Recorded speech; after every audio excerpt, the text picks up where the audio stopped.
ஜாதி ஆல்ரெடி அவங்க ஒரு ஹையர் ஸ்டேட்டஸ் போயிட்டாங்க. என்னை பொறுத்தளவு வன்னியர்களை ஃபார்வர்ட் கம்யூனிட்டியாக அறிவித்து அவர்களை ஓபன் காம்படிஷன் கொண்டு போனோம். அவங்களுக்கு எம்பிசி என்ற தகுதியை வழங்கக்கூடாது, தனி இடஒதுக்கீடு வழங்கக்கூடாது என்பதுதான் எங்கள் கருத்து. அதை முன்வைத்துதான் இன்றைய பிரஸ் மீட் நடந்து கொண்டிருக்கிறது. தற்போதைய தமிழக அரசு உங்களுடைய கோரிக்கை முன் வச்சிருக்கீங்களா? என்ன மாதிரி உங்களுக்கான எதிர்பார்க்கிறீங்க? தற்போதைய தமிழக அரசிற்கு, தமிழ்நாடு அரசிற்கு ஏற்கனவே கூறியபடி மதிப்பிற்குரிய மருத்துவர் அன்புமணி ராமதாஸ் அவர்கள் எப்படியாவது அந்த 10.5% இடஒதுக்கீட்டினை பெற வேண்டும், வன்னியர்களுடைய செல்வாக்கு பெற வேண்டும் என்ற காரணத்தினால் மாண்புமிகு அமைச்சர் ஆதவ் அர்ஜுனா அவர்களை அணுகியதாக கேள்விப்பட்டோம். ஆதவ் அர்ஜுனா அவர்களும் அவருடைய கருத்துக்களை கேட்டு அதனை மாண்புமிகு முதலமைச்சர் சி ஜோசப் விஜய் அவர்களிடம் எடுத்து கூறியிருக்கிறார்கள்.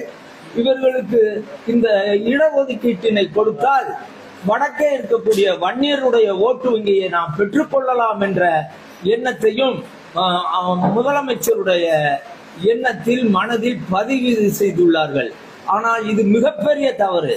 அப்படி அவர்கள் கொடுத்தால், ஏற்கனவே அண்ணா திராவிட முன்னேற்ற கழக அரசு தென் பகுதிகளில் மண்ணை கவ்வியது.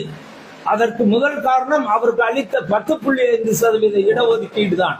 ஆகவே ஒரு தனி ஜாதிக்கு தனி இட உள்ஒதுக்கீடு கொடுத்தால் ஏனைய மிகவும் பிற்படுத்தப்பட்ட வகுப்பில் உள்ள கிட்டத்தட்ட 106 ஜாதிகளும் ஒருங்கிணைந்து போராடி வருகின்ற தேர்தலில் தமிழக வெற்றி கழகத்திற்கு எதிராக நாங்கள் போராடுவோம்.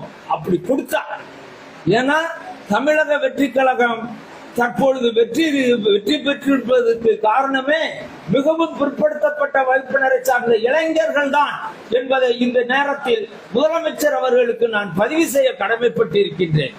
இந்த இளைஞர்கள் எம்பிசி, டிஎன்டி, குறிப்பாக டிஎன்டி சமுதாய இளைஞர்கள் அனைவரும் தற்போதைய அரசிற்கு மிகவும் விசுவாசமாகவும் உழைப்பாளிகளாகவும் இருக்கிறார்கள். இந்த சட்டம் வன்னியருக்கு என்று ஒரு இடஒதுக்கீடு அளித்தால் அத்தனையும் நாசமாகிவிடும். இதை நாங்கள் மதிப்பிற்குரிய மாண்புமிகு முதலமைச்சர் அவர்களுக்கு தெரிவித்துக் கொள்கின்றோம். தாழ்மையுடன், பணிவுடன், அன்புடன். இனிமே கொடுக்க போறோம். அமைச்சர் அவர்கள் அதுவும் குறிப்பாக கூறுகின்றேன், சமூக நலத்துறை அமைச்சர், மாண்புமிகு அமைச்சர் சகோதரர் வன்னியரசு அவர்களுக்கு இது எல்லாமே நன்றாக தெரியும். அவர் கண்டிப்பாக இதற்கு ஒத்துக்கொள்ள மாட்டார்.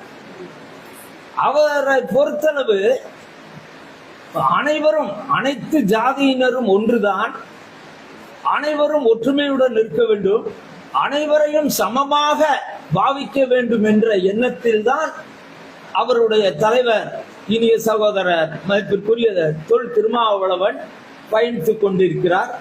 அவருடைய பாதையிலே பயணிக்கின்ற சமூக நலத்துறை அமைச்சரும் இதை ஏற்றுக்கொள்ள மாட்டார். முதலமைச்சருக்கு அவர் எடுத்து கூறி ஒரு குறிப்பிட்ட ஜாதிக்கு எந்த விதமான சலுகையும் வழங்கக்கூடாது, அப்படி வழங்கினால் ஒட்டுமொத்த தமிழகமுமே ஒரு புரட்சிகரமான சூழ்நிலையை எடுக்கும் என்பதை தெளிவாக கூற வேண்டும் என்பது